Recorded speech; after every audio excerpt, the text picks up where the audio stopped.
Okay, we have he stated we're in a state of war, but we have a state of emergency.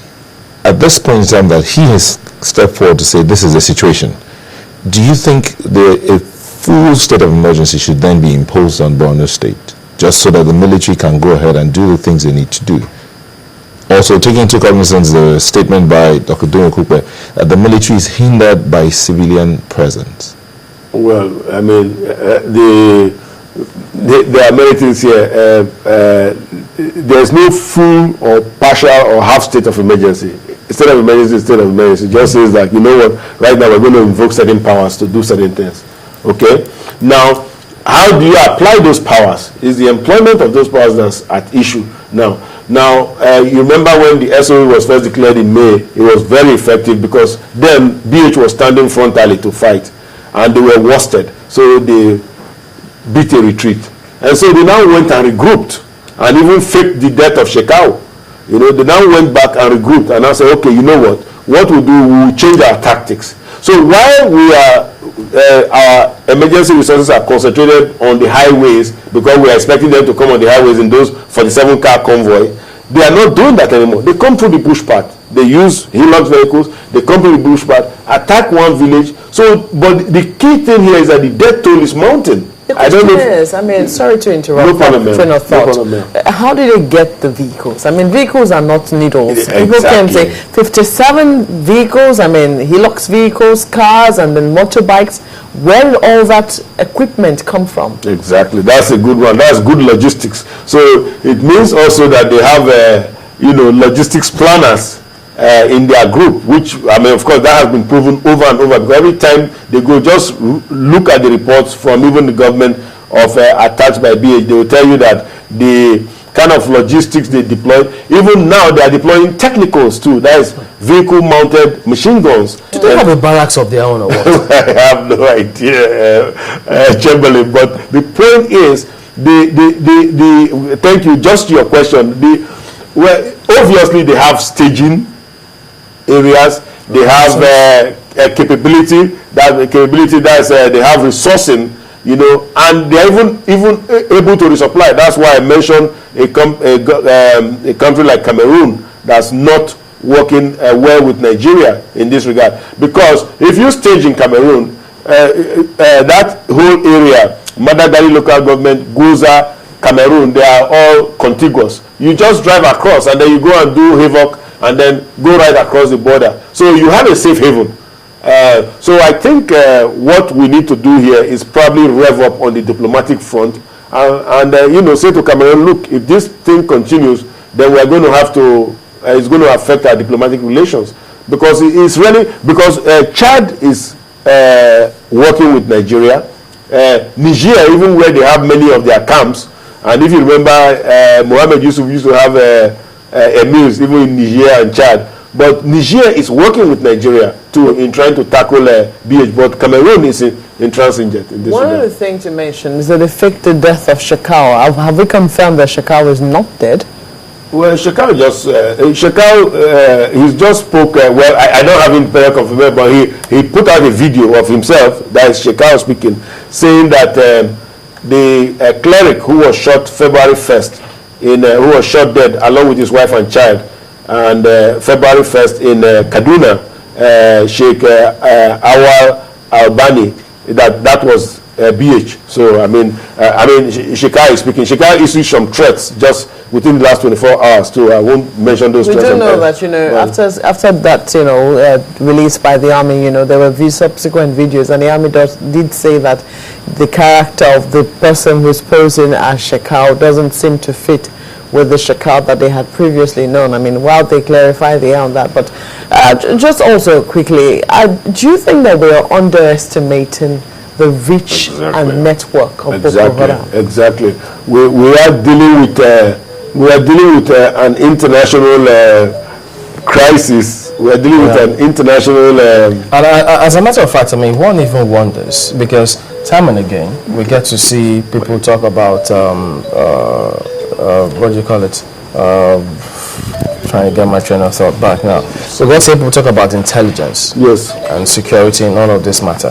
What if, because we're not privy to the kind of intelligence that is being given to the president. Okay. What if security agencies are on a regular basis handing down intelligence to the executive office, and perhaps they don't see as much action as they ought to see? So if that were the case playing out, how do we handle that kind of situation?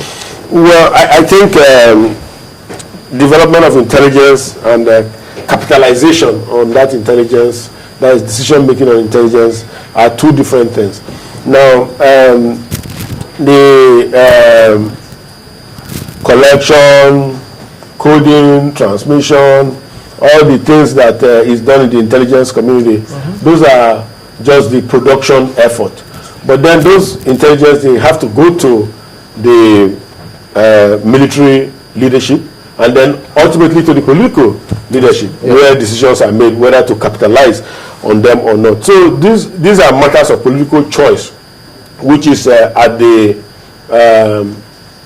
what do you call it, discretion of the executive, Because on what to choose and what not to choose. So, but I think if again, I'm sorry, I keep going back to the same word. If there is better intellection, if there is better understanding of the problem, then the choices we make will be much improved. Yeah, because part of the question is if they've been able to restrict them to Borno, some towns, maybe Bama or Konduga, as it were, because initially it was widespread, much more than that. Yeah. So if they've been able to restrict them to that, some sort of intelligence certainly is involved in all of this. So why is it that these two other areas, or that location now, seems to be giving us problems? Well, I think Dr. Kukpa mentioned it just now. He said that the terrain is quite forbidding, and the terrain makes it difficult for you to really be sure that you have secured it.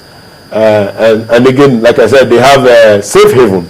They can always use their safe haven, even with their Hilux vehicles and stuff. They can use their safe haven. They can escape, and then because what they are using right now is classic guerrilla tactics. They just do stealth attacks, go take over. But what I worry about is why is it that it takes so long? Like the governor just said, it took 5 hours. They took 5 hours in Konduga. Bama, the same thing. They take so long. They are burning the Shehu of Bama's palace. They are burning local government headquarters. They are burning schools. They are burning places of worship. You know, and then they are celebrating it. And in some instances, in some attacks, they will carry away 100, 200 heads of cattle. They take cattle away. Emergency in these states. They take cattle away and go and celebrate, do feast. I remember that Bama was a town that came under attack, and the army came under heavy criticism. Yes, that was in May. Last year. You know, for is it what they said was worse than what the army had actually admitted, that they had actually raised down many civilian homes and many civilians had been felled. Oh, that was Baga. That was Baga. That was just. But Bama also did come. Yeah, Bama in May last year. So you would think on the that 7th of May, 303 Tank Battalion, and the whole city came under attack, and they killed 55 that day, including a new bride. I'm sorry. Have they infiltrated the military? Well, the former chief of army staff said there were 4th columnists. If you remember the attack that occurred against the military convoy going to Mali when they were passing through Okene in Edo State, it was they were given out by some 5th columnists within the military, and those people were tried and I think punished appropriately because they were caught and they were tried and punished. The attack. Well, okay, let me leave that. That's a different, that is police. But I wanted to just say, by the way, the attack on police and SSS men by Ombase, also in May last year, it had a lot of police personnel who gave information to the cultists, and they killed those 100 personnel. So, the answer to your question is yes, there is infiltration. So, but that's normal. That in a military the size of Nigerian military, you should expect that some guys have sympathies. That's normal. So we do what we call force protection.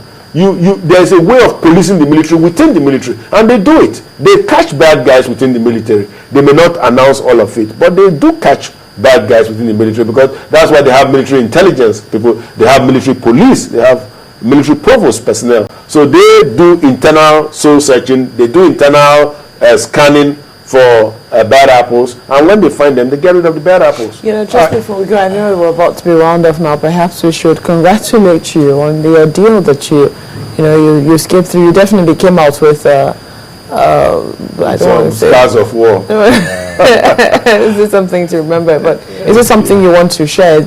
Any lessons you want to share from that incident? Well, I think the attack was unfortunate. I think the police agency must ensure that people don't go out hurting people, pretending to be actual policemen, because the people who stopped me that day, they were all in police uniform.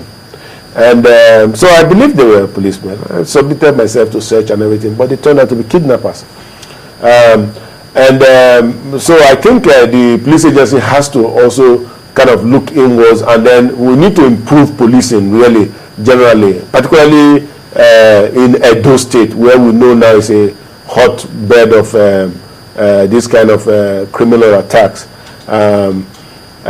Having said that, the health infrastructure in Nigeria is a problem. It's in deep trouble because it couldn't. I mean, I'm a very patriotic Nigerian. I would love to stay here and get treated, but it couldn't handle my case. It wasn't prepared. It didn't have anything.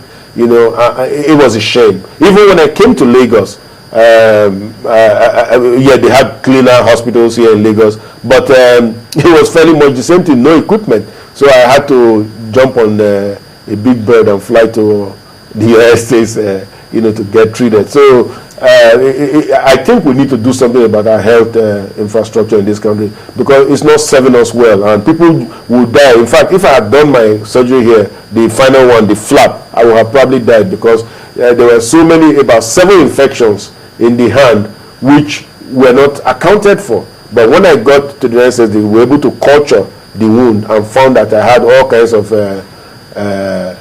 bacteria and fungi in the hand, you know, which I, you know, came in contact with as I was trying to escape from my attackers. Well, thank you.